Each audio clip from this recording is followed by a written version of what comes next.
I figured out how to do the perfect crochet color changes in the round, and I'm going to show you in the next couple of minutes. And if you want to see more awesome crochet tips like this one, make sure you give me a follow.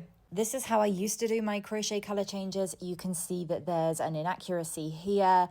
It just doesn't look very smooth. It's a bit disjointed. And all I was doing was slip stitch into the first stitch of the previous round and then changing colors. So super basic, but unfortunately it's not actually given the really nice polished effect that I was looking for. So let's go into how to actually do this properly.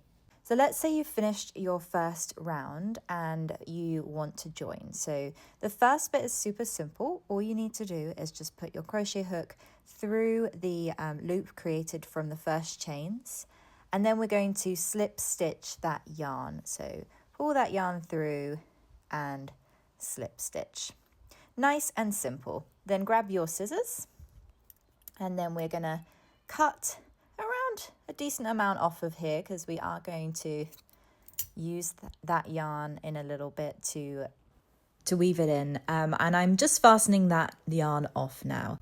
Once you've pulled that tight, grab your darning needle and then thread through the yarn into the darning needle and you're ready for the next step. Now I'm going to I'll turn it upwards for you.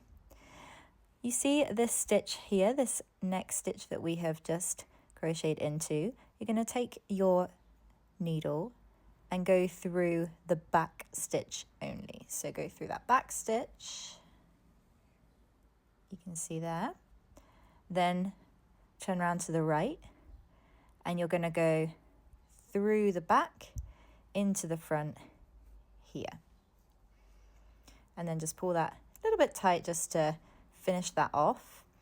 And then one more, just go from the back to the front on the next stitch, and then you're going to turn it to the back, and then you're just literally going to weave the end through a couple of these and pull that through.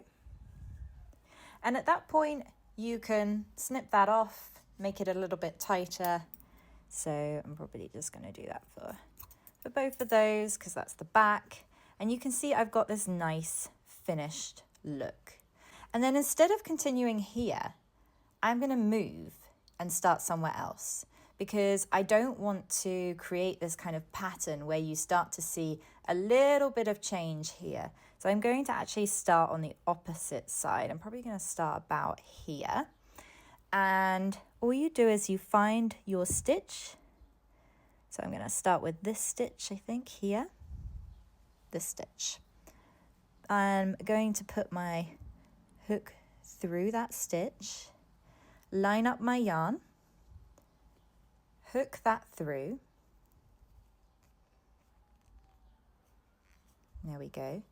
And then what I can do here is move this yarn over to the left. So the loose tail end is going over this to the left. I'm just going to pinch it there.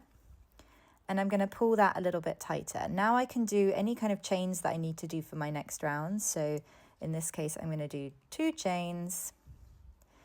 And then I can start doing my next stitch. So you can see this is how we get that really nice, and I'm just going under that stitch here. I'm going under that color just to do, just to make sure that I weave that end in really strongly. Go under here again. I'm doing a puff stitch here.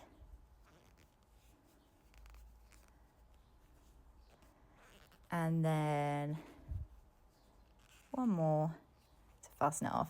So you can see I've started off my next row without having any kind of nasty color changes or patterns here. And you can't even really tell. I mean, there's a tiny bit of yarn there, but it looks really perfect. So that is how you would do a nice clean color change in the round.